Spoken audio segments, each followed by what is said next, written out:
Greetings and salutations. Welcome to the Sunday night hang right here, hanging on Sundays. That's right here on YouTube. And please subscribe if you're new. And of course, welcome back if you're returning. You've been warned. Tonight, I'm hanging with my buddy Rob, chief bottle washer over at D'Addario. Yeah, we can say that. You know, he does a bit of this, a bit of that. Brand manager. I don't know. It's like calling me a social influencer. I don't know what that means. I don't know. All I'm saying is he's involved with a lot of cool stuff, and I'm a fan of the cool stuff. And I said, hey, do you want to talk about cool stuff? And he says, yes. I said, it doesn't have to be your cool stuff. We can talk about any cool stuff. And we're talking about cool stuff off air that we both recently acquired in the delay department. Echoes, in fact. So, yes. So, welcome, Rob. That was quite the intro. I like that video. That was nice. Of all the intros you've ever heard, it was definitely one of them. Very cool. You got a lot of gear behind you. A bit, yeah. And some of it even worked, which is nice, you know, and some of it's merely for prop reasons. You know how that goes. Well, that blew up 20 years ago, but it looks great in front of a webcam. I don't fix it now. It's just a prop. Yeah. It's too heavy to send elsewhere. Speaker cabs. Mm-hmm. Yes. I got a few of those. Already got a bunch of people in the chat here. I'll give some shout outs since they're nice enough to say hi to us. We got Guitar Man 45, Ferd Burfel, John Duchesne, Jason Lindholm, Symmetry, Scott Brockaway, Hit Metalworks, Johnny Heartbreaker, Terry's 3Gs, Michael B. Nice. Hit Metalworks, Paul McNary, Doug Strong. Who else I see here? LRM Guitars, Brad Guitar Miller, sorry. Thomas Santiago, Martin Lemaire. Oh, sorry, I didn't sing Thomas's name. Thomas Santiago. The guy lives in Buffalo. You got to throw him a bone. So. Gets cold up there. Joe Hovey 84. He's out on Long Island. Who else? Vince RJ, Mohogany, John Landino, Gary, Guitar 1952. Awesome. 40 Watt Podcast. Good to see you, my friend. Billy Baloney, T. Ricky, JP Page 2, Terry with links to Rob's socials. That's nice of you. And others joining in. Nice. And please leave a thumbs up if you haven't already. Nice. Good crowd. Yeah. Octopus Ears. Great. Presley, California Customs. They use nothing but D'Addario strings on all their guitars out of their custom shop. We like that. Yeah. My knees hurt. D'Addario for life. My knees. I like that. I like that, yeah. I think John Duchesne said since the 80s. So that just, brand loyalty and he's old. All in one statement. When the little stickers used to come in the string packs. Yes. To the cows came home and all those things. Remember those stickers? I do. There's my lovely sister Amanda. I believe it was a sticker was the first reason I bought a pack. Because my dad was a Boomers guy. From a different generation. And then, I was sick of breaking strings. So I thought, hey, those ones come with sticker.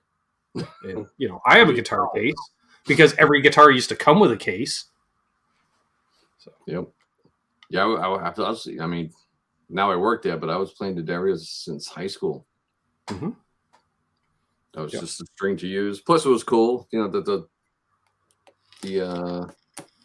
company was right on the island, which I came from, so it's kind of like using a hometown brand. I remember the cool. For a while, they did a nylon patch, but with a glue-on back, so you could put it right on your old Canadian tuxedo denim jacket for you south of the border. And it was just like, wow, you got a D'Addario patch? Yeah.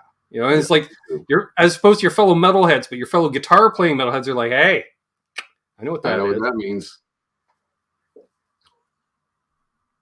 Then you would collect the points and send in and get your t-shirt. Yep. Did you do that? I did not do that. Due to shipping to Canada was the infrastructure wasn't as big at that time. Now you guys got this whole thing up in Toronto. The big smoke, if you will. D'Addario, Canada. Pretty sure it's a skyscraper right down on Bay Street, but I'm not quite sure. I remember doing that. I know you have a presence, though. Yeah, I did that twice. Hey. I got the XL shirt and I got the Cows Come Home t-shirt. Nice. We got a new channel member in Jeff P. Thank you very much, Jeff. Appreciate it. Nice. You get your bonus content, and then our Zoom calls where we talk about everything on those Zoom calls. You know, it's like a Men's Anonymous meeting. We're gonna go for an hour. 3 hours later, hey, I didn't see that guitar in the background before. What's that? Scott Brockway says, Ben, so is it a myth that NYXLs wear frets faster or not? I would like to hear it from Rob. They will not wear your frets faster. The ones that will wear, can't say that, wear your frets faster would be like a stainless steel string. They're definitely rougher on your frets, much brighter tone, totally different sound than the NYXL. But NYXL, no, it definitely will not wear the frets. Which can be a misnomer because some people think NYXLs are just stainless strings. It's like, no. No, it's still a nickel wrap. It's just that it's the way we draw the wire. We're actually the only company now that has their own, that actually produces their own wire. So we actually have a wire mill that's about 2 doors down from the string factory. And they're just pumping out the wire that we use to make all the strings. So because we have that, we could kind of play around with the formulas and everything. So we came up with that formula for the NYXL, and it just makes a way stronger core wire. And then the wrap wire is a little bit different than the standard XL as well. Nice. Yes. I like the fact that like when I grab one of the packages, like first I noticed recently converted over to the XS. First thing I noticed, this is like a CD jewel case in the 90s. Fancy, I love it, right? But with information, and it's always been information because sometimes you be like, oh, there's a little blurb on the back of a string, and you look at it and it's all like copyrights and warranty or whatever. But you guys will be like, yeah, so this is the type of steel we use. This is where this is what's going on. It's like buying a Jones soda. It has information that you don't normally get from a company. That's what I'm saying, which I like. You want to be a well-informed customer. Know what you're buying. Yeah. So I don't break the high E as soon as I put the strings on. I'm not going to mention that other company again with the explosive on the pack, but you can figure it out. What'd you put the XSs on? They were on muzzle show. Yes, I'm so happy. Oh, my made in Japan Wolfgang Special hardtail. Hardtail, nice. Yes, and whoa, it brought the guitar to life in a different way. Like we were saying a bit off air, I was shocked because the strings that were on it, I didn't think were dead at all. They looked fine, felt fine, but these are more of a pure nickel wrap, if I'm not mistaken. The XS. It's a film that's applied on top of the finished, finished blue string, and then we put a film on top, and that film basically it's almost like a heat shrink. But that film is like less than the width of a human hair, so it doesn't affect the tone at all. You don't feel it on the ring. I'm gonna do it right on. You know what I like best about it, as opposed to other coated strings? I can go like that, and I don't get dandruff everywhere. You don't get the little furry. I don't want my string dandruff. I don't want to wash them head and shoulders. And I did that for another guy's coated strings once, and then he realized, oh, they're fine too. And I'm not going to mention that company. Yeah, and then when we were designing those strings, that was one of the things that we definitely wanted to avoid. Because those who like to rock out, there's a pick slide involved every once in a while. You have to pick slide. I pick slide more than I should, but it's fun. Yeah. So Phil Segura. Let's see here. Do Eddie Van Halen pick slide with the fret slide with the other hand, right? It has to be done. Yep, I agree. Let's see. BC Rich. Did Dario ever consider doing a reissue of parts and components the company hasn't made in a while? I'd like to get 2 or 3 Dario bass bridges, 80s style, bought new. We actually never made bass bridges. So we never did hardware. I'm trying to think what maybe he's thinking of Badass or something, maybe. The only hardware that we do is really just the auto trim tuning machines, which are, if no one's ever tried them, I'd really recommend them. It's a great tuning machine alone. But then just the fact that it trims the string as you get to a certain point and actually cuts the string for you instead of having to go up there with clippers. Wow. So you get a really nice cut, and it's a 24-to-1 ratio. Really good replacement tuner. So if you're looking for a replacement tuner, yeah, but we never made bridges. There we go. So I'm thinking your memory might be clouded based on lifestyle choices, which is It was fine. the 80s after all. Guitar Man 45 asked, I was waiting for he's a machinist. Are the strings drawn through hot or cold?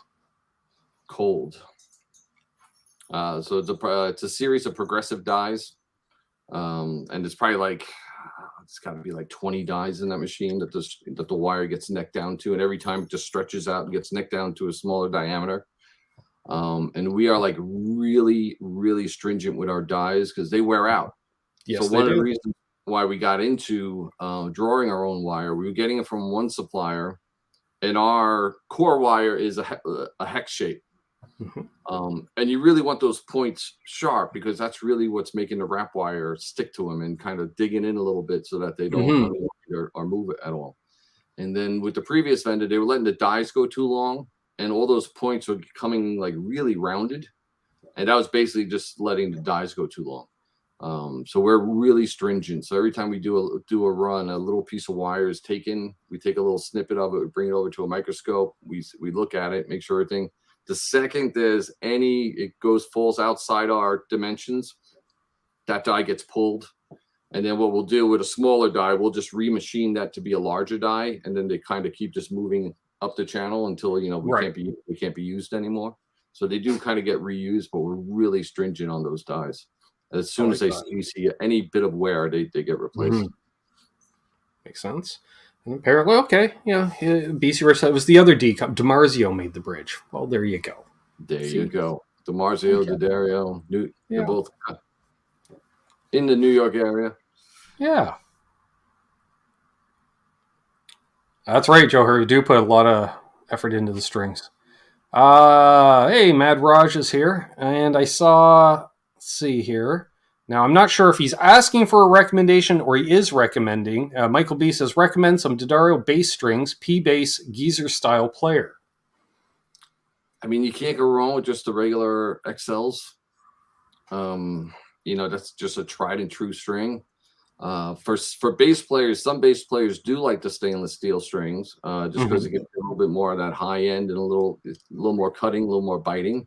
Again, it will be a little bit rougher on your frets, for sure. But I mean, just a standard XL is an amazing bass string. Now, I'm wondering if you made a coated bass string, would they ever have to replace them? I know, right? Because they last pretty long to begin right? with. But they would retain the brand new tone. Right. Some people like the brand new tone, and some people like a string that's just kind of rolled off, like a couple day off string. It just rolled off a little bit. So that might sway your decision whether you want to use coated or uncoated. But bass strings too, they last. How long could a bass player last on a set of coated strings? And still, especially a bass player that likes that new sound, that would be the curiosity. That would be the one that would go for coating. Yeah. Hey, cousin Doug, the Down and Back Cornhole podcast. 40 Watt podcast says I had a set of D'Addario chromes on my P bass for 14 years. Was incredible. 14 years. I think we made them too good if they're lasting 14 years. Yeah. I was like, do you polish the chrome strings on that? Because you can polish chrome. I know bass players that only change a string if it breaks, and they only change that one string. Right. Right. They're just, I mean, that would be a little weird. Then you have like a really old string that's probably sounding a little dead next to a brand new string. But I know guys that do that. I wouldn't be surprised. Randy Price here, Thomas Moore. I love the EJ16 and EJ17 on my Martins. Yeah, perfect string for that. Mm-hmm. I think I have XTs on my Martin. XTs? Just again, because I was sick of pulling it out once every 6 months and having to replace the strings every time I wanted to play it.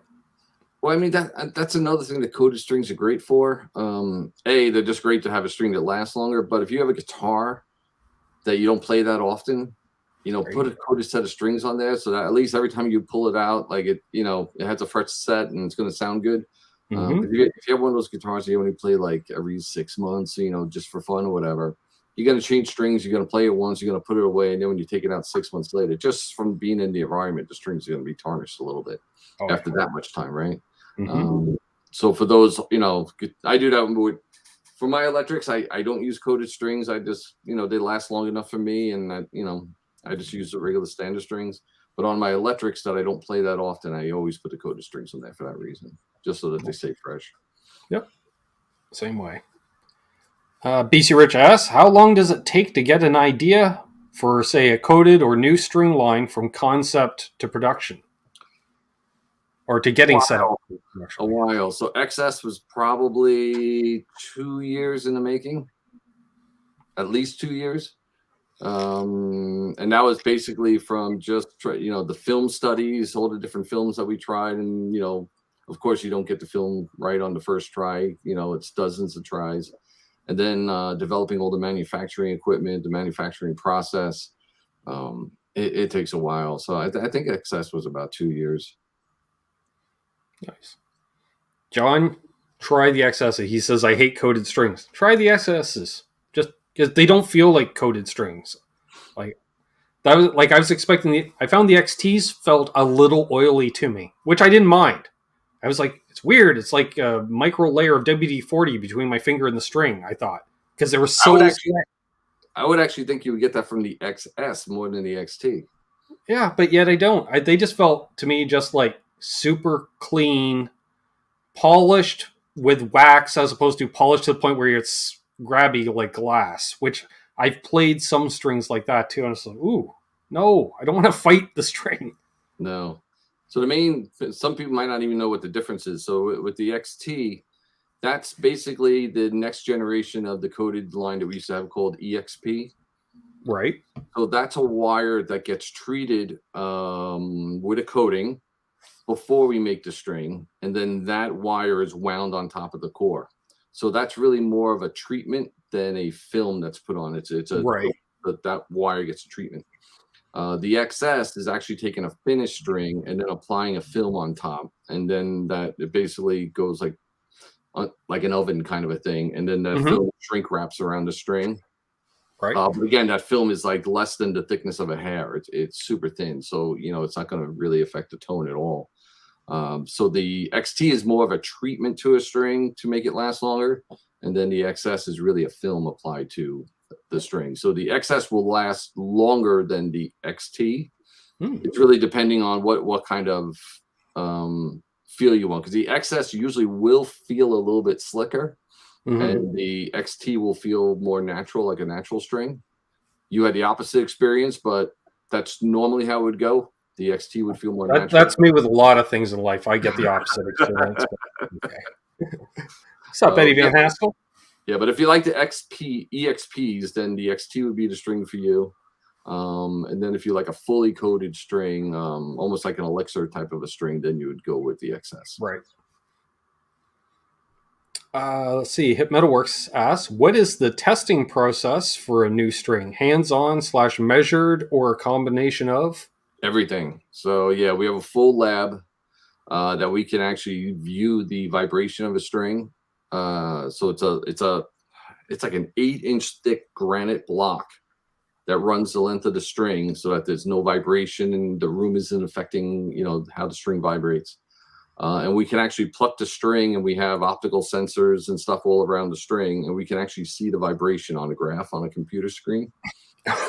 We can actually see an uncoated string, and then after the coating is on, we can actually see the graph, and basically we're looking at how the energy of the string tails off. So if you have too thick of a coating on that string, you're going to see that energy die off really fast, and the string's going to sound dead. So you kind of want that tail off to be the same as an uncoated string. So that's like the lab work. And then we also have our player circle. So when you get a set of a D'Addarios, it has that code inside I don't have a packet here, but it has a code inside the envelope. Wait. Here, let's see. One part I know. Code right here. Yeah. So you could go to the website, you open an account, you put that code in, and then you get points. And with those points, you can buy other sets of strings, T-shirts, or whatever. But once we have those people in our database, we actually we'll send emails out. So if we're testing a new product, we'll put an email out and be like, hey, if you want to be a beta tester, let us know. We send them a little survey so that we know like what kind of player they are, so that we know that they're kind of the target for that string. And then we'll send out, hundreds, 1,000 strings to those people as long as they'll fill out a survey after they use the strings. So we get a ton of feedback that way too. Nice. So it's a mixture of both. Sure. Makes sense to me. Welcome, Boner Jams. Great seeing you here. Randall Fisher. Lots of questions, folks. I love this. Let's see. Reno Fisher, I use nothing but Guitar XL nickel wound 9.5 to 44. Best betweens and 9s and 10s for me. Which I might say might be one of the greatest innovations in modern times. That 9.5 gauge. I love it. If you like the 9.5, another set that you might want to try is the balanced tension set. So with that's my favorite. I use the 10 gauge balanced tension on my electrics. And what we did with that one, we kind of just manipulated the gauges of the strings just a little bit so that all the strings basically have the same tension. In a standard set, you could there's a difference in tension between like the B string and the G string. One will feel a little bit tighter when you go to bend a note, and one feels a little bit looser. In the balanced tension set, all the strings feel pretty much the same. It feels a little bit weird at first. You'll notice it, but then once you get used to it, it's like, oh yeah, this is just something I've never tried. I'm almost like, this is probably how a string set should be, right? But, yeah, you would think, yeah. And it's not night and day difference, but I find it really cool just that every string kind of feels the same. Nice. 40 Watt Podcast says, I was one of the beta testers for the clamp style capo when it came out. That was a lot of fun. There you go. See? Scott Brockway. You get in the club and then you get benefits like that, right? Exactly. Scott Brockway asked, do they sell NYXLs in singles? I need a thicker G string, or is there any plans to make a balanced tension XLs like 9.5s? There are balanced tension XLs, and you can get them in singles. So yes and yes. Yes and yes. A lot of stores, of course, depending on their string selection, they might not have all the singles. But if you can't find them in your store, you can go to the website. Sort of like, I assume you make a ball end set of nylon strings? We do. Yeah. So if you don't want to deal with it did not have them.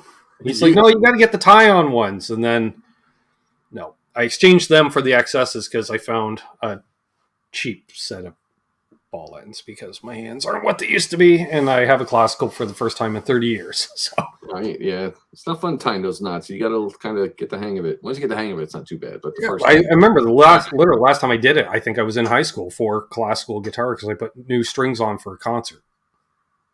The key is getting the end of the string past the bridge down so that when you tighten up the string, it presses the end of the string against the end of the bridge. Yeah. That's the key. Exactly. We do have videos online. If you don't know how to do that, that we show you how to do that.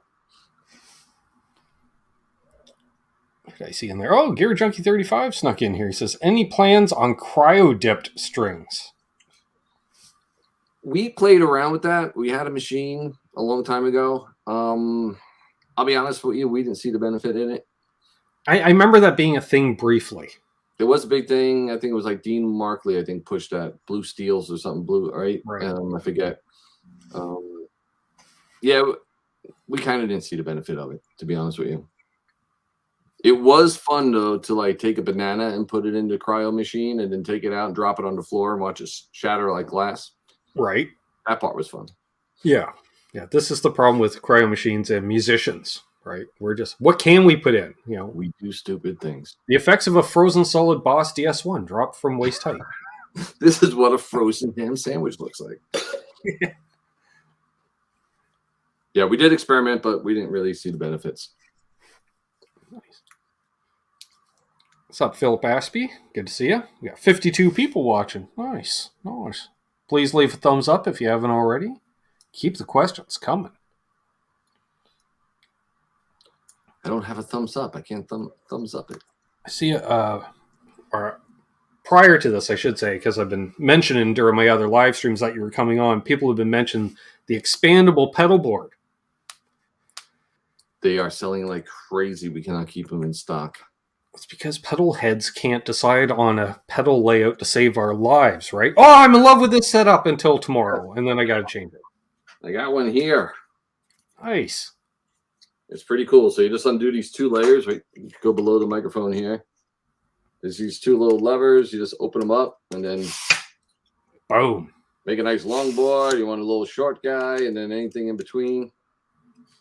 And the other cool thing is in between the rails, we have these cable clips. Oh, nice.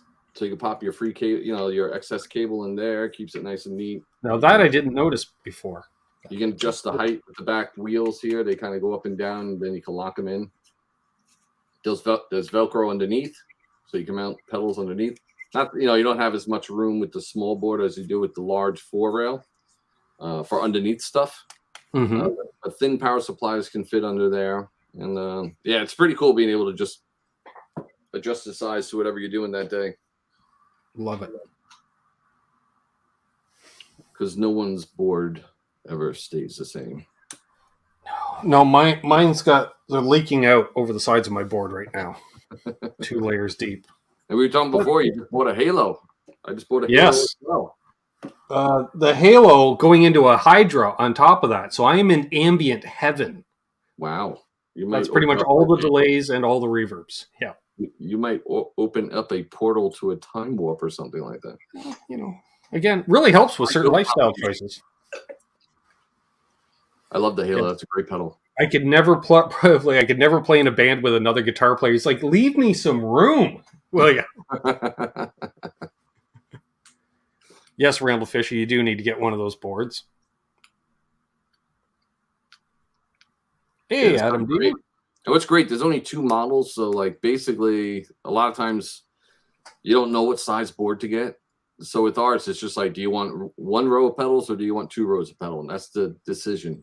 And once you decide that, then you just buy that board and then you make it the size. Always 2 rows. Always 2 rows. Yes. Yes. I do I have a single row for my rehearsal board. I was going to say, your rehearsal or your fly board or exactly the carry-on board. Exactly. Billy Baloney says, I'd like a Halo, but I already have too many delays. No. Nope. There's always room for one more. Always room. I probably just go on over to Tesi Switch. Use coupon code Canucks. Save 15%. Why don't you? Just looking around my room, I think I spy 4 delay pedals. It is more in my garage. 2, 3. There's another one there. Yeah. Oh, I sold that one. Actually, I sold the one up there to Billy. That's right. He's got my boss delay. So that's why he says he's got too many. And hello to Charles75N, who's apparently lurking while driving. Careful. If you want a large delay pedal, this guy is pretty good. I just tried out the Amplitude, the new Amplitude pedals. Oh, yeah.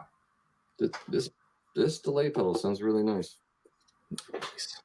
Very cool. Leila's Guitar Daddy in the house. Scott Brockway says, I'm hard pressed to give up my DD2. I get it. It just didn't do what I needed it to do. I needed stereo in and stereo out because I'm that guy. You know what's funny though? Every time I put one of those Boss delay pedals in the loop of an amp like at rehearsal, it's just like, that sounds great. Exactly. It's like the oldest, simplest pedal, and it sounds great. Dean Hostetter says, does anyone remember when stickers came in string packs? We were talking about that earlier. Yes. We were. Yes, we do. I don't think we Thank you to Amanda and Brad for putting the link to Tesi Switch in there. I saw, if I go back, Joe Hervey had a question. All right, where'd you go, Joe? There he goes. The 11 to 56 XL set is listed for detuning. All us guys use 11 to 56 for drop C/B. Can that be changed? Thank you. Change Oh, you just want the wording changed on the website. Hey, you can also use it for drop C/B. There you go. Yeah, we kind of just make a general statement that you can use it for drop tunings. Yeah. Okay, decals, Brad. Yes, decals. Sure. Yep, Scott Brockway had the cow stickers all over his Anvil briefcase. Nice. Anvil, yes. Old school. Dean still has them on his Ibanez case. Yep. Okay, Guitar Man 45 is going to get 2 of the pedal boards. That's nice. Get 1 of each. Awesome. Yeah. Perfect. Dean Lakes, only 9 to 42 XLs for me. There we go. I remember the 6-pack of strings that came with the pint glass at Guitar Center. Oh, yeah. Wow. That was wild. I still have a few of those pint glasses in my kitchen. Nice. And Gary buys his XLs by the 25 set box. That going through the strings, Gary. I like that. Yep. The company likes it too. You ever see that box? It's actually pretty cool. They're not individually packed. It's yes. just like one big box, and you just kind of pull the strings out that you need. Mm-hmm. I was looking at those a few years ago. I was doing a lot of setups, and I thought, you know what? I may invest in that. And then the guy who was constantly having me set up his work doesn't, because apparently they're all set up now. So. Hey, Stealth Parrot. Michael Crow still has one of the strings. That's a good way to do it, and takes up a lot less space than 25 package sets. Fortunately, now I just have a pegboard in the workshop, so there's just a whole bunch of strings right on the peg. Yep.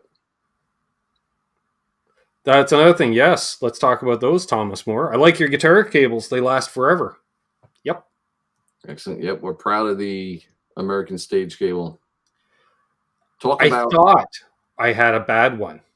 Nope. Just turned the output jack in. My guitar was flaking out. We talk about development process. That was a long development process. That one. There's a lot went into the American Stage cables. John Deshane asks, where do you get the bulk strings in Canada?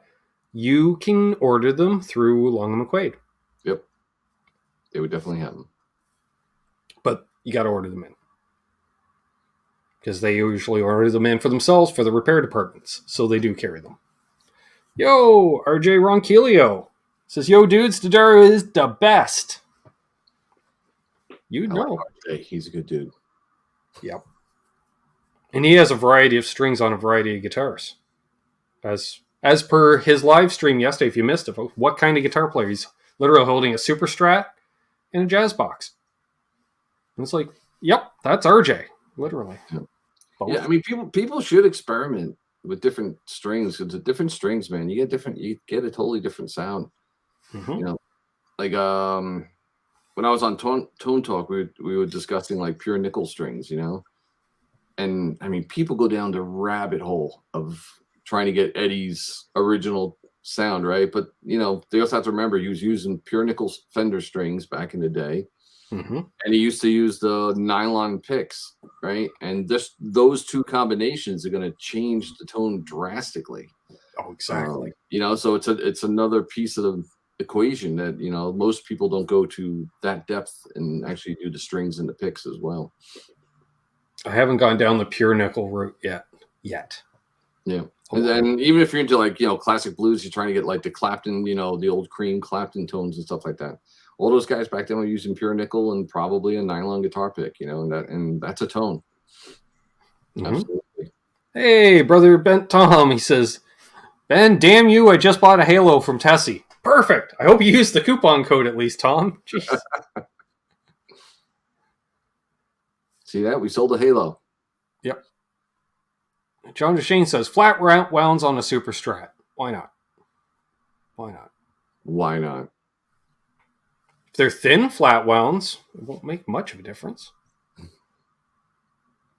I would actually like to hear what that sounds like. Mm-hmm. was like RJ showed yesterday when he's playing his jazz box there with the flat ones. I'm like, yeah, go ahead, do a pedal steel bend. I dare you. I dare you. Yeah, we get those heavy gauges. Sometimes they can be challenging. Scott Breakaway asks, does Dean Markley even exist anymore? I swear I only see blue steels. I think they're around. If I do see Dean Markley. They've gone all in on the cryo, apparently, because that's all I see is just the blue steel. I'm not saying it doesn't do something, but we didn't find that it did something. So, ooh, here's a good one. Stealth Paradise, and I've wondered with it because it's always been the case. Why do they use bronze for acoustics? It's really just the tone. So originally it was 80-20 bronze. That was like the original string going back 50s and 60s. So, you know, if you're listening to like old Crosby, Stills and Nash or Zeppelin acoustic and stuff like that, they were probably using an 80-20 bronze. Mm-hmm. The only problem with 80-20 bronze is that it corrodes really rapidly. So, I mean, you'll probably put that string on, play it, and in a matter of days, you know, it could kind of already start showing signs of being toast. So we were the first ones to use fossil bronze, which you get a bronze tone, but it lasts way longer than 80-20 bronze. What's interesting to do though, now that we have coated strings, we have coated 80-20 bronze and we have coated fossil bronze. So if you do want to play around with that sound, it really is 80-20 bronze is like very dynamic compared to fossil bronze. Fossil bronze is a little bit like warmer sounding. So that's like another thing to experiment with. You know, your guitar might sound really great with 80-20s as opposed to fossil bronze. Right. But I would get the coated ones just so that they last a long time. Exactly.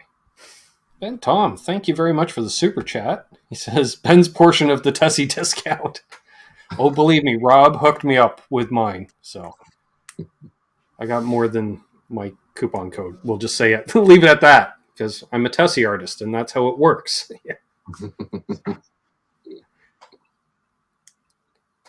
Scott Brockway says, okay, now I feel old. No one remembers Black Diamond. I remember Black Diamond strings only because my dad had some old packs. I never bought them myself, but I remember them. The place I took lessons as a kid always had the Black Diamonds. And then if I recall correctly, I think they weren't coiled. I think they were like long, straight envelopes or something like that. I think they came like straight. Really? I don't know. I remember a standard pack, like what else, like because my dad would keep all of his old packs or what have you, and going through. I bet I may even still have a pack. I'll have to look. Then I remember they had the box that it wasn't even like a regular string envelope. It was almost like a jewelry box. Like you took the lid off and the strings were inside. The Black Diamonds. When strings got really fancy for a while, and then there was a time where nope, they're all in a clear bag. They're all in a clear bag with a slip of paper around them. Regardless of manufacturer, it's like I'm like, did they all have a meeting? And they said, no, we're all making them the same. I think we were the ones that changed that when we went to the. We called it the E in our EXL actually stands for environmental. Right. So D'Addario is really conscious about the environment. So we were the first ones to get away from the plastic envelopes and all the papers, and that's why we do the colored ball ends so that we don't have to put each string in a paper envelope. Right. Does make sense. One day, I think it was Jim D'Addario or his daughter. Like after they did a string set, there was just like envelopes, the sleeve, the plastic envelope laying on the table. Is like, look at all this stuff like that's going in the garbage just from changing a set of strings. So he decided to change that. Yeah, I like the way they're done. Simple and it's less, like say, less garbage for me. Yep.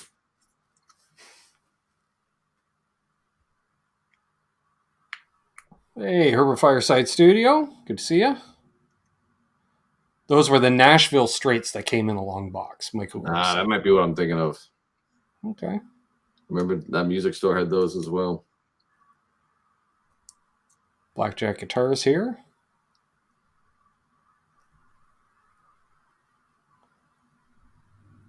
Let's see. My niece heard I have a set of 80-20 bronze on my desk right now. 12 to 53 open D when I get around to it. Nice. Nice. The 8020 is a great sound. So if you haven't, no one's ever, a lot of people probably only tried fossil bronze, but 8020 is definitely a great sound. Worth checking out. Just get the coated version so that they don't die quickly on you. Hey, Rock Daddy. How many string manufacturers are there actually in the U.S.? Because I'm not answering the other question that Gary was asking. How many companies do you make strings for? I don't answer that one. All I'll say is there's less manufacturers than there are brands. Yes, exactly. Well, it's funny because for a while there, I would hear the rumor of 4. And then I'd look, I'm like, no, because I'm looking at more than 4 packs that claim they make their own. And I'm like, okay, so who's fibbing and who isn't? Yeah, especially since I do know there are OEM contracts out there. Yeah, there's probably more than 4. I mean, we of course we make strings for other companies, but we don't talk about that. Exactly. It's an OEM thing. It's all good. It helps allow for innovation elsewhere and helps you cover costs of string making machinery and the toolings and stuff like that. Yeah, I get it. It's well, there's some videos online that you can do a tour of our factory, but I mean it's huge, and we make all our own string winders. Right. So all our winders are designed and manufactured in house, so no one gets our technology. And then I think we're up to 700,000, 750,000 strings a day. Wow. G. Murray Hawkins says, I've landed on using NYXL 9.5 through 44s for Fender, Gibson, and PRS scale. Love them. That's why I like them. Yep. They work on everything. And yes, we want to shout out Gary Tholander, alumni of the Sunday Night Hang, and part of the YouTube community, also co-host the Communication Breakdown when it was on. Gary passed away last week, so I want to shout out Big G, Gary Tholander. Thanks for reminding me, Tom. I appreciate it. So, yes. Scott's using 9.5s on long scale, 10.5 on shorter scale. Sure. Yep, that's actually another thing to try. Go for the half gauge on your. If you're doing like 10s on a Les Paul, do 9.5s on a Strat, and you kind of end up they feel a little bit pretty much the same. See, yeah, that I used to put 9s on everything, and then my Music Man, when I got it, it had 10s on it. Loved it. Put 9s on it, and it just went anemic. And I went, oh no. So I put 10s back on it, came back to life. So I'm going to try a 9 through 46 on it and see if it likes that. So I want to bring the gauge down. That G string's too thick on the 10s for me. So, but if the guitar becomes anemic, there's no point in putting 9s on it. Yeah, you could do the light top, heavy bottom, so it'll be like a 9 on the high strings and a 10 on the low strings. That's what I'm hoping. That might work.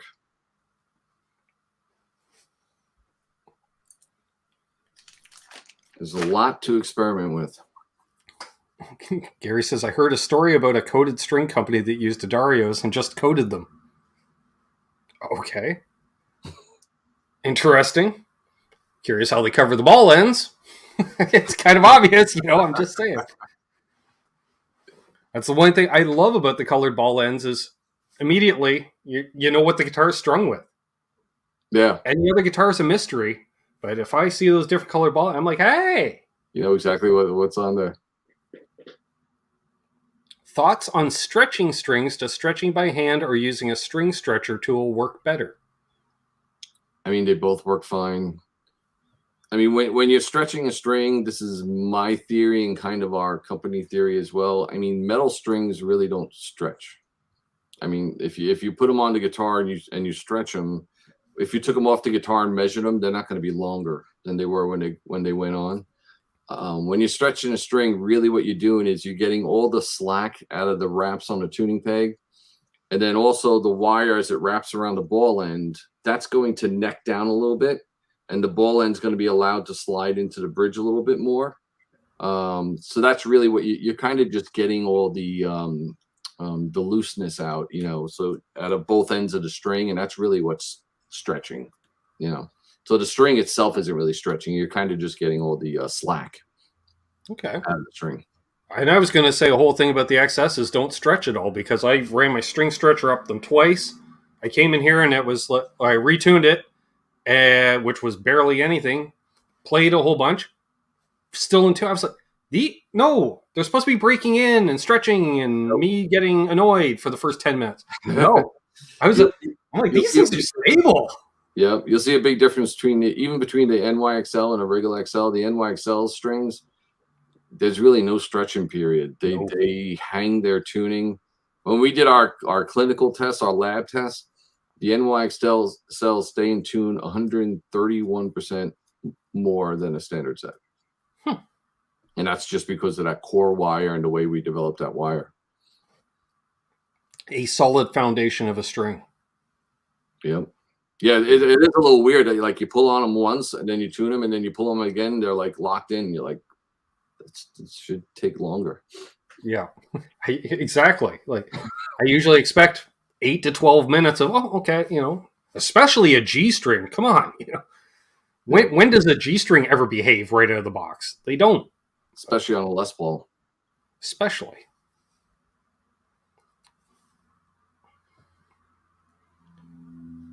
Hey, excuse me. Jim Woodard's here. Good to see you. See a lot of NYXL fans in the chat. Like that. Yeah, it's a great set. We're proud of that one. Colored ball ends are genius, Tom. Although, made for a fun video with the XS where you just do 3 different combos of 2 colors. And I'm just like, I'm like, I am way not sober enough for this right now. This will be fun. So it's like, and I take one, put it in my mouth, put the ball in, do the 1 string. I'm like, okay. And then look again. Yeah, so if you notice, now we have pairings of string, and there's 3 of them in every set. The reason we actually went to that was not that it happened a lot, but every once in a while we get a customer like, I'm missing a string, I'm missing an E string, missing a B string. So we have these conveyor belts that the strings kind of go through before they get packaged, and all the strings get laid on top of one another. So when you see 6 strings, individual strings laying on top of one another, it's really hard to see if all 6 strings are there.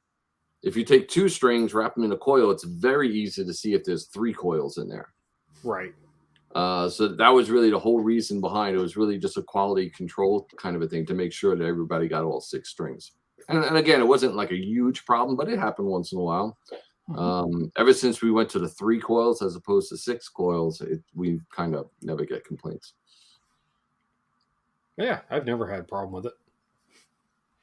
Works for me. Let's see. Jim says he's an XL or an XT guy. 9 to 46 hybrids. Nice. Yep, good set. Gary's dating himself. He says, that's all I've used since 1975. That's from the beginning. I mean, the Dario as a company was 72. So, nice. Very beginning. What's up, Travis? Thoughts on a wound G on a Les Paul? If it works for you, why not? I mean, it's not typical, right? Everyone normally goes for that's more of a jazz kind of a thing to have a wound G. But if you're the type of player where you're not bending all that much, or maybe you're just a rhythm player and you're not really playing leads, then yeah, why not? Sure. I like, especially if you're a rhythm player, just to be different. Hey, you're running a wound G? Yes, because nobody else is. If you're like a Malcolm Young, right? Like you're just doing, you're just playing rhythm all night, and that was me for years. Why not? Yeah, that'd actually be pretty cool, actually.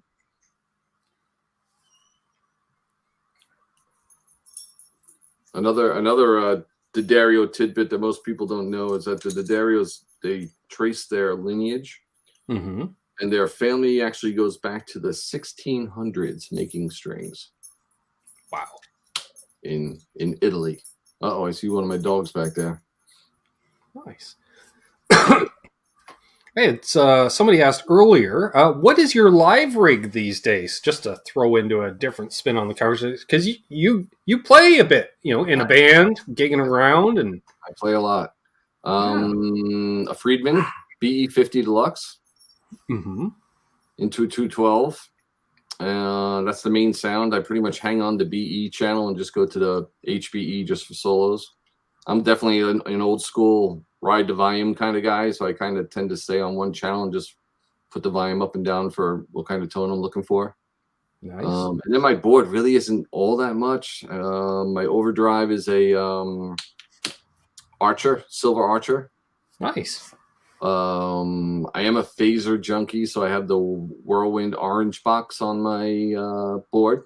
I don't know what that is, but I'm gonna do a quick search to look up later. You want like an original 74 phaser. So the guy that started MXR is, I guess, the owner of Whirlwind. So he put out a phaser, a distortion plus, and I think the comp pedal that are like true to the original circuits. So that's a great pedal. And I have compared it because I do have an original 1974 Phase 90 from the first 3 months of production. And I put them like head to head, and they sound virtually identical. Scott Brockway is a pedal head, and he just had a heart attack on the floor. He heard that. He said, "What?" Yep.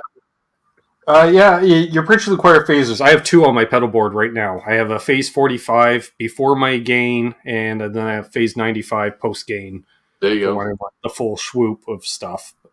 Yeah, I'm a junkie. I have so many phasers, it's ridiculous. My other favorite one is the Retrosonic phaser. I think he's in Canada, right? I believe so. I think he's Canadian. So. That's a great one too. I'm very into the Phase 90 sound though, like a phaser, not so much like the small. That's the industry standard as far as I'm concerned. That soupiness, gooiness. I was looking at, I can't remember. It's a company out of Germany. Our friend Aaron from Albus Band has stereo in, stereo out phaser with tap tempo, and I'm like, I did not know that existed. Now I need that in my life. Now since I'm doing the stereo rig. Great. And he's like, yeah, they're only $400 US. I'm like, of course they are. Yep. And I'll probably have one sooner or later. LRM has an interesting comment. Not complaining, but why have strings not really gone up much in 40 years? Everything else has gone up fourfold. Actually, our strings have gone up in the past couple of years. So they not crazy, but they definitely have gone up in price a little bit. I'm not complaining because I used to get gouged on string prices here because they were sold at that old inflated beyond MSRP. Like I used to pay $10 Canadian a pack in 1989. Yeah, I still pay $10 Canadian a pack. So I literally, strings have not gone up in price for me. Once Long and McQuaid came into town, then they went down to $7 a pack. And then these guys started, lowering accordingly. Of course, then when you go to premium strings like an NYXL, right? Then they're more expensive. But, the XS is retailed at just over 20, 21 Canadian. Right. But I was like, all you have to do is last more than twice as long, and you've paid for yourself. And you're set. Yeah, which they definitely will. So, yep, exactly. Hey, there's Rob from Tesi Switch. We sold a Halo tonight, Rob. Just saying. Tesi Switch in here. Yes, for all kinds of cool gadgetry. Not just kill switches, but he's got parts and pedals and accessories. Kill switches are fun. They are. My primary reason to install one was to annoy bandmates and then figure out ways to use it in music. And then someone sends you strings. Yes, Brad, you've been very awesome in the fact that Brad's pretty much supplied all my guitar strings since I started YouTube. Which is really nice. Every once in a while I'll start getting like, what do you need on the peg? I'm like, I can use some 9s and some 10s. And random pack of 11s. Speaking of my rig, my sleeper pedal is the Clinch Effects EP Pre. That's my always on pedal. It's totally subtle. It doesn't make a huge difference, but it's one of those things like when it gets shut off, you're like, something's different. It's not night and day, but that's my that's my secret pedal. Nice. Ferd Burfel says I got the XS 9 to 42s for $11 off the old Jungle website. Well, see, now that works. That's 11 American. Yeah, that's still cheaper. It's a good price. Look at that. Tom has been busy laughing at my trade. What'd you trade, Octopus Ears? Do I need to go back and check? There's a good question. Billy Baloney asks, has D'Addario had much of a problem with counterfeit strings? Yes.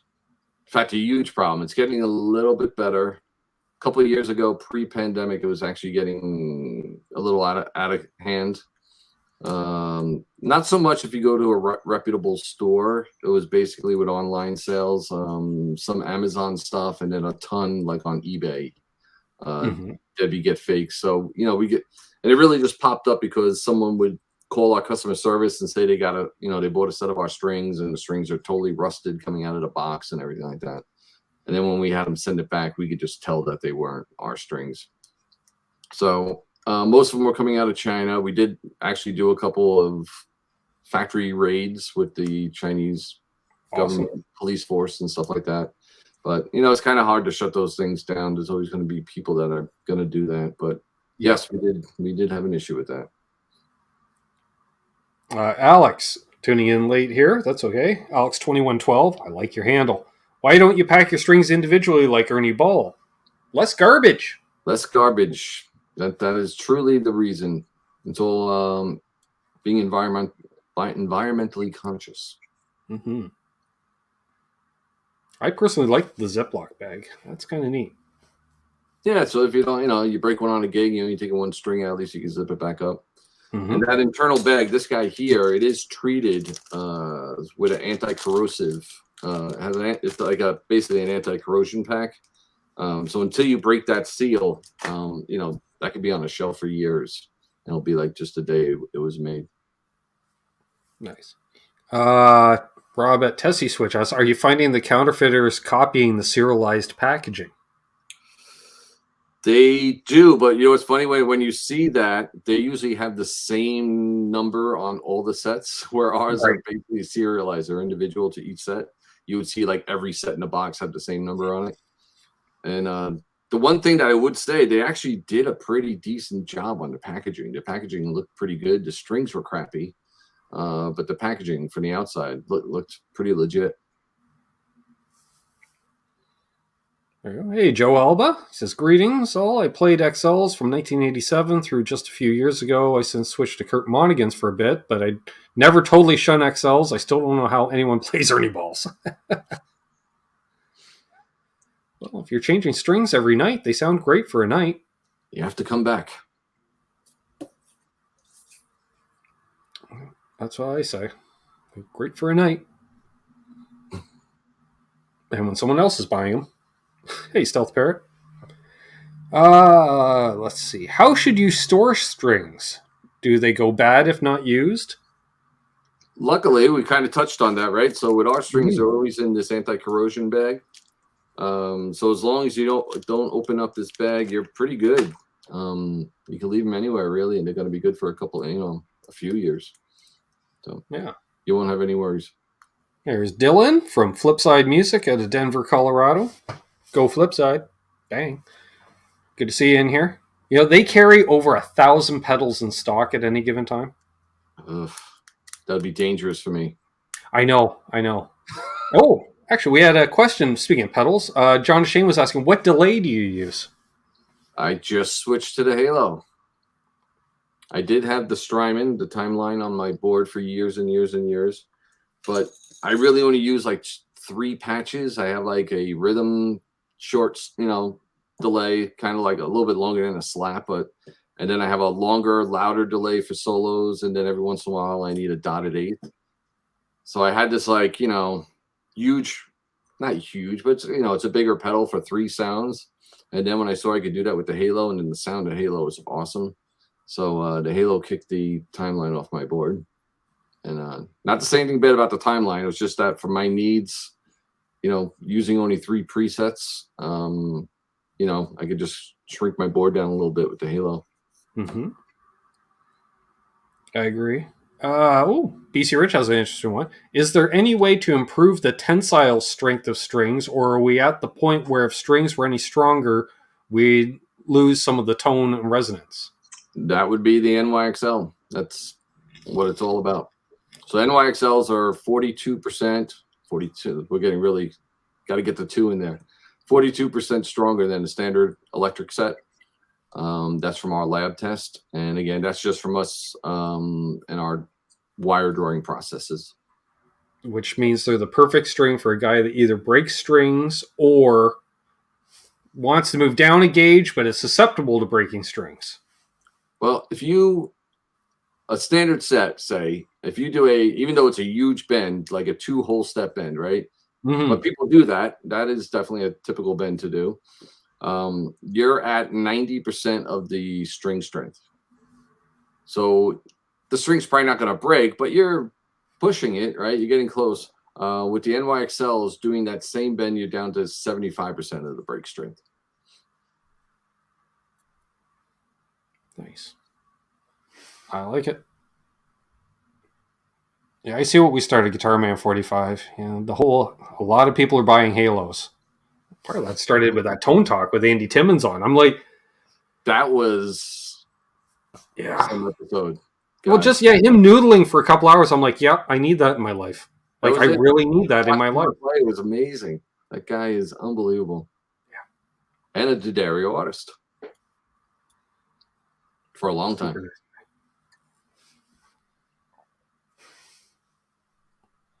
The custom telly is definitely getting NYXL 9 to 42s, Presley says. Yeah, he just recently got Charles75N here in the chat. Started a hobby that's turned into now a side business where he does fabric wraps on guitars for folks. And cool. He did a Kramer Beretta special for me, which is just about done, which is turning out amazing. And he's been doing a bunch of tellies, and he did a Meteora. He's done some strats, so yeah, some really wild stuff over on his channel. And so it's kind of like the wraps. The fabric wrap, and he'll do front, sides, back, the whole thing. And really, wow, that's cool. It's probably cheaper than a paint job, right? I would think. Well, it depends. He had to do mine 3 or 4 times, but something about bonding issues. Yeah, it can't be easy. All right, Dylan. Well, this is a good question because Dylan is, works at a music store. He might be getting asked this as well. You might ask Rob if the wraps on the NYXLs are proportionately more steel versus standard strings. Mainly asking because of fretware, nickel versus steel wins. Steel wins. Yeah, we discussed that at the beginning of the show. With the nickel wind, it doesn't. Right. So the NYXL, a lot of people have the perception that that's a stainless steel string, so it's not. I was wrong for a period of time on that. Yep, it is a different formulation of the nickel wrap than we use on the XLs. So it is, but it's definitely not stainless steel, so it will not wear your frets. Right. Nickel wraps wear my frets anyways because I got the iron grip. Yeah, I do that too. I always have dents. I blame my dad because before I got my own guitar, he let me use his 67 Telly, which has no fret height to start with, so I just got used to just grabbing it. You had to with no frets, and I can't play jumbo frets. It's bad. It's bad. It's very out of tune.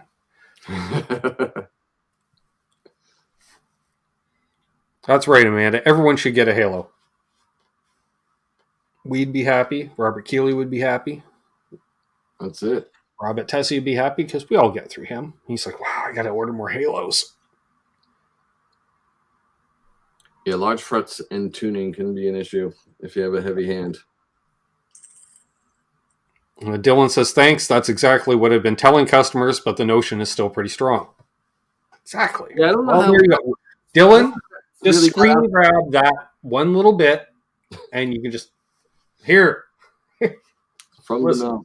Yeah, I don't know how that really kind of got out there because we never publicized that or anything like that, but I think it would be the steel core because it was a big thing about the steel core. Right. And then people steel, including myself probably. But even on a nickel wound set, it's high carbon steel core as well. It's just that this is a different formulation of it. Yeah. But then again, we're guitar players. We're just like, ooh, look, a new pedal. And then we forget. And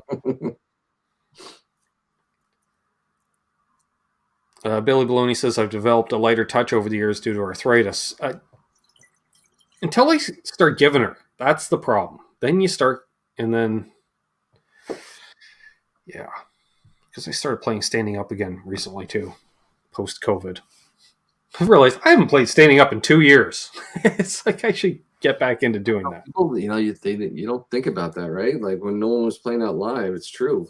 You don't sit at home and stand up usually. Yeah. Dwight Bailey's here. Good to see you, Dwight. Jasco says he lurks where I can. Well, it's great to see you in the chat, Jasco. Out of Bronx, New York, plumbing and heating. Nice, the Bronx. Yeah. I like to rock their t-shirts in certain videos. Just has that whole alternative look. Like, why are you wearing a plumbing company from the Bronx? Because I can, and I know them. Because it's badass. That's why. Yeah. Presley says Robert Keeley was super cool to my dad back in the day. He gave him an early Java. I still have it after my dad passed. It's the everything you need, but you never knew you needed pedal. Mm-hmm. Ooh. Is this a trick question, Thomas Moore? What pedal tuner do you use? That is it. I used the D'Addario pedal tuner, of course. I used the new one, though, the Pedal Tuner Plus. So that one has a buffer. So if you need a buffer, it's actually a really good buffer in that pedal. You can shut it off if you want. So if you want true bypass, but if anyone has like any number of pedals on their board, and for a while every pedal had to be true bypass, right? You need at least one pedal to have a buffer. Otherwise, you're bound to have some tone loss. So if you really had one at the front and one at the end. In my opinion. Yeah, that's what I do. So definitely where most people put their tuner up front. So that's the perfect place to have a tuner with a buffer inside, and then that'll help drive the line through the rest of the pedals. Yep, exactly. Especially if you want to run that 23-foot cable, because you got the stage to wander around on. And it makes a difference, because I had our factory one day when I went over because we make the American stage cables in house. So they're made in the U.S. So I went over there. I had to make me a 100-foot instrument cable, and I took that and I plugged into an amp, and it was amazing.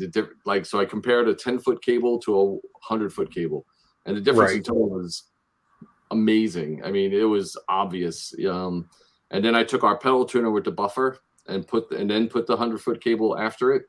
It sounded exactly like a 10-foot cable. Nice. So buffers do work. See, Philip says buffer if you're using a cable, and yes, I use American Stage versus a wireless. Never hurts to be buffered. Yep, no. Especially that early in your signal chain. It's always nice to hit your board consistently all the time, the same. Wireless is, I don't know, they're finicky at times. I don't know why. They just are. Unless you have the super duper rack mount wireless, which is just, I'll find you a frequency that'll work. It's like, okay, you do your voodoo. I mean, what's wild, well, since it's using American Stage cables, when we developed that one, we kind of wanted to make like the, all-encompassing guitar cable. So we kind of like whiteboarded all the issues with cables that we thought, like tone, that it coils up and knots up on you, and, connection, all that stuff. And the biggest factor in a cable is capacitance. That's not the only factor on how it's going to sound, but it's definitely the largest. Right. So technically, the less capacitance the cable has, the more frequencies are going to go through, and the better the cable is going to sound. We came up with a cable a normal cable is like 35 to 45 picofarads a foot. We made one that went down to 10. And we were like, this is going to be amazing. All these frequencies are going to go through. It's going to be incredible. So we made these samples. We sent them out we gave Joe Satriani one, Peter Frampton, I think we sent one, and we sent it out to all these people. Unanimously, everybody hated it. And we So thought like, what are all these sounds, right? we thought it was going to be the greatest thing there was, but now all these people heard all these high frequencies coming through that they weren't used to, and they just thought when you hear high frequencies, your brain automatically assumes there's less low frequency. Right. Right. So they were all like, oh, it's really, there's no low end in the cables. It's really strident. It's like, piercing and everything. So everyone hated it. So we actually developed a box, a capacitance resistor, so that we had people play. And I was in the room turning up this knob, changing the capacitance on the cable on the fly. And we must have brought in like 75 guitar players. And we just told people, like, stop me when it sounds and actually feels good, because you can feel a guitar cable, like how the notes kind of leak through. Mm-hmm. And the crazy thing was almost everyone stopped us. Most of them stopped us between 25 picofarads a foot and 30 picofarads a foot. So we specifically designed our cable, being the rocket scientists that we are, to be 28 picofarads a foot. And that's what people told us, that they thought, Well, and you could. And I'm like this too, and I'm sure everyone will identify with this. You could go over to your amplifier and turn your treble down and get the same tone as that higher capacitance cable. But when people see the treble knob down around 3, it makes them uncomfortable. Like my treble knob shouldn't be on 2 or 3. Like, I like my treble knob on 6. And even though you're getting the same sound, we're just ingrained at, like, my treble knob should not be on 2, right? So like you just couldn't get past that. So that's why we redesigned that cable. And then if you look at the American Stage plug, you'll notice that the tip of the plug is a much different shape than a standard cable. Mm-hmm. And that when we were testing the cable with like every kind of guitar, like with P90s, with humbuckers, with Strats on a bass, just to make sure that it sounded good with all these different cables. And we're in the room, and Jim D'Addario, he's genius level dude. He's brain power way off the charts. So we're passing around instruments and playing and stuff, and then I see him. He's like, "Give me that guitar back. Give me this guitar." And he's just plugging the plug in and out, and then he's grabbing another guitar, putting. I'm like, where's he going with this? I'm trying to figure out, right? And then he's like, feel this. Every guitar feels different when you plug this cable in. So right away, our assumption was, well, they probably have an old jack or a new jack, or it's, whatever.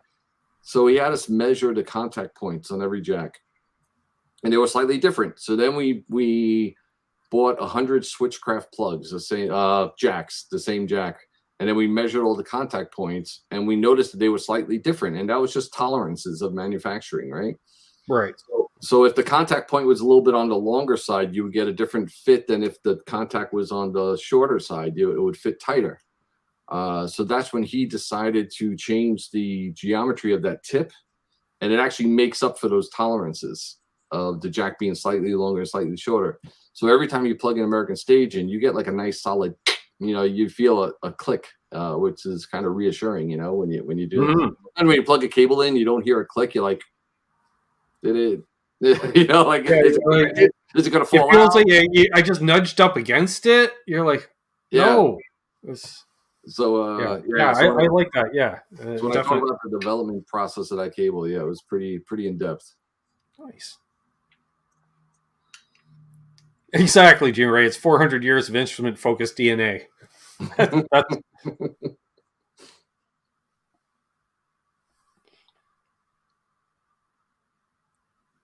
Yeah, he's everyone is making pedals. Why not D'Addario? We've been asked to. We have our tuner pedal, but we have tuners, so that's why we have that pedal. Honestly, there's just too many people in the market, and it's really hard to stand out. And we've been asked to get into. I would think D'Addario would lean more towards like a radial, like the business. It's not fancy. It doesn't do a cool trick, but it maintains your signal perfect, like a DI box, or a ground lift. Yeah, stuff like that. Like say nuts and bolts stuff, which is, I forget. It's like how many products you guys do that. I'm like, right. Because you got. and the whole accessory, you got all your guitar setup stuff, you got all that stuff. And then it's like, oh, well, yeah, we can put all your stuff together with the cabling and this, and a tuner that works offered or not.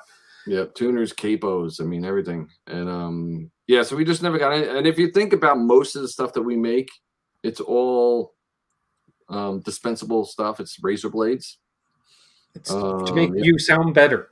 So strings, reeds, drumsticks, drum heads, all those are all products that we make. Right. So, we're kind of like the razor blade company of the music industry. And that's kind of where we want to stay. We're really not interested in getting into instruments and stuff like that. Yeah, that makes sense to me.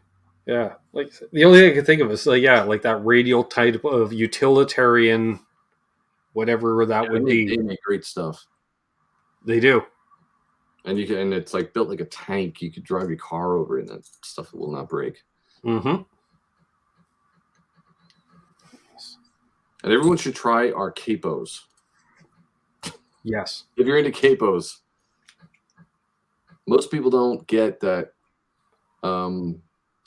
Every guitar is different, right? So you have a different neck thickness, you have different string height, you have a different string gauge, you have different fret height, right? Mm-hmm. So every guitar requires a different tension to capo it properly.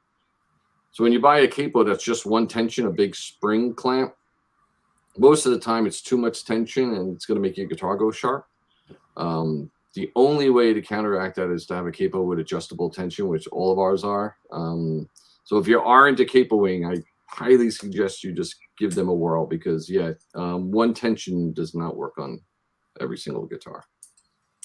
A lot of factors there. That's true. I used to use capos a lot, and I used to lose them a lot, and then I stopped losing it. I'm looking at 2 capos right now because I was buying them at 2 or 3 at a time. Disposable item because you lose it and then you have to buy another one. Yeah, and then our singer would be like, "Oh, I lost mine. Can I have yours?" Yeah, I guess. So I'd bring 2 to a gig, Right, and then they always take that one home with them. Yeah, and you're like, "Can you borrow mine?" What? Now I all of a sudden have to transpose on the fly? Great. And where are you capoing? The 4th. Of course, you're capoing the 4th fret. God damn it. Yeah, capos are fun though. I like playing with a capo. Yep. And Pete Thorne taught me recently, put it as close to the fret as possible. Yes, you do. You definitely do want to do that. As close to the fret. Definitely helps out with the tuning. Especially if you have high frets, because that's really where you kind of get in trouble. If you have really high frets and too much tension, you definitely got to throw your guitar sharp. And I did like Presley's idea. D'Addario cases. I would think like a flight case. It would have to be a flight case. Yeah, maybe. We do have a gear bag that's like a backpack for musicians. That if you do a lot of that's dipping the toe. That's dipping the toe into cases.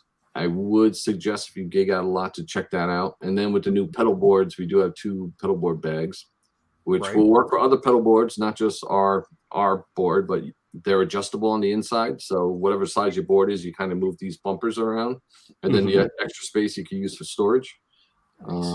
So they're not just for our boards; they're actually just a really good pedal board bag, really thick, heavily padded. Nice, I like that. So yeah, we're dipping our toe, and that could be expanded. That's right, Keith. And good to see Keith Campbell here. Need to do your capo for your little guitars. Exactly.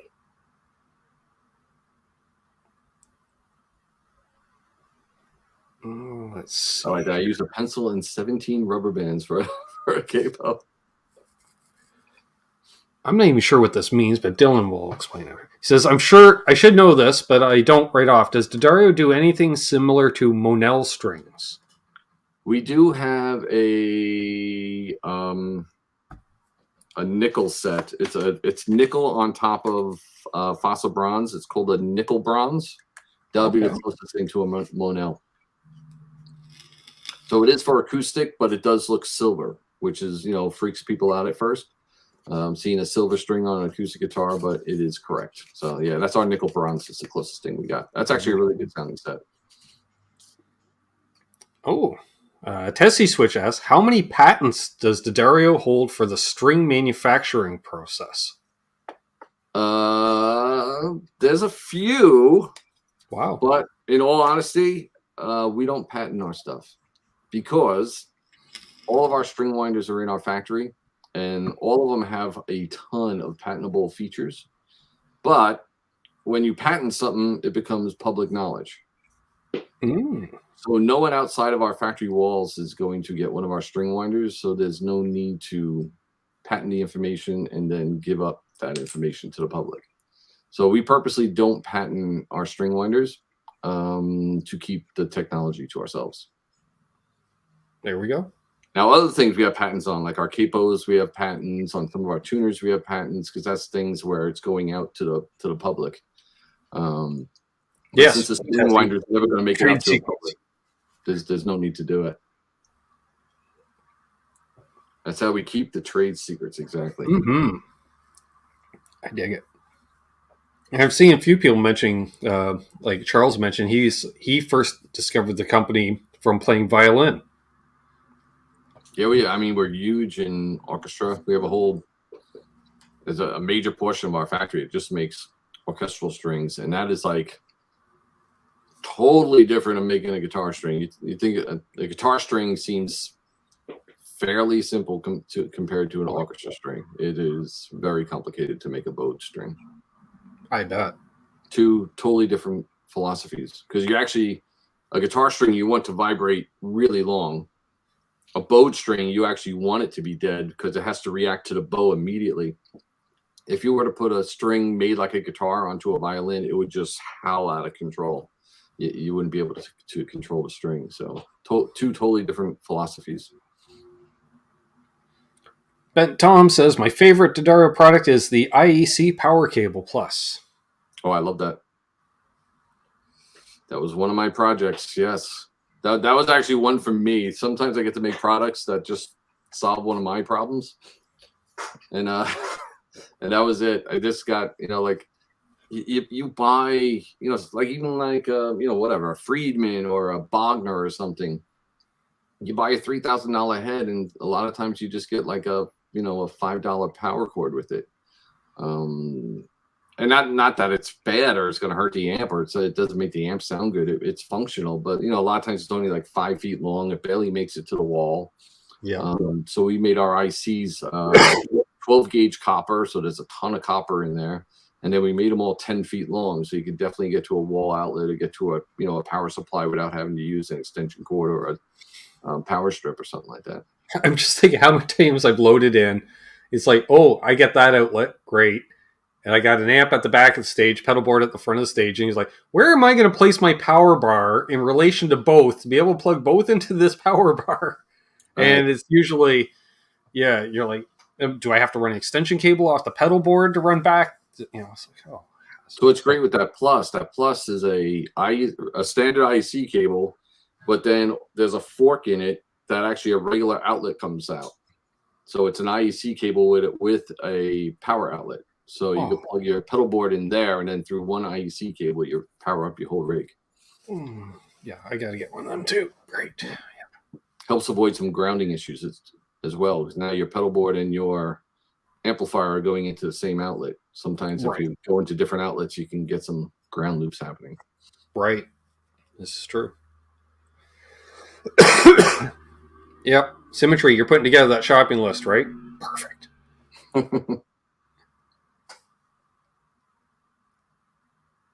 Good power pack with the surge protection is key, Joe Hervey says. Yep, true. Yeah. Get some crazy voltages some places. Yeah, we have a power strip that we make. That's pretty cool. What's up, Milt? Actually, that's something I do need. I keep meaning to invest in is a decent power strip because of all the amps back here. I'd like to throw them on as something decent rather than, oh, I lost them all from that surge. Great. When we did our power, I don't have one handy here, but when we did our power strip, I mean, I was doing the same thing, right? You go to Home Depot and you buy a power strip, right? And it's usually those long, thin ones. Yeah. But they're always annoying because once you plug a few things in, they always tip over on you. And then when you go from gig to gig, you like wrap the wire around it and it always springs out, and you go to get it out of your bag and it exploded. So we made ours like flat and wide, so it sits on the ground. It has like a big footprint, so it can't flip over. So it's really easy to plug in. and then the wire wraps around the power strip and it has a clips and then clips the wire in. So when you're moving it, the cord doesn't get unraveled and all that stuff. It's really easy to travel with.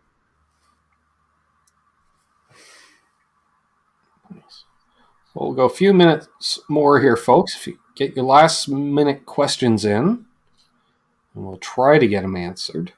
That went quick. So far, yeah. It's like a good set, right? I said, what? We're done?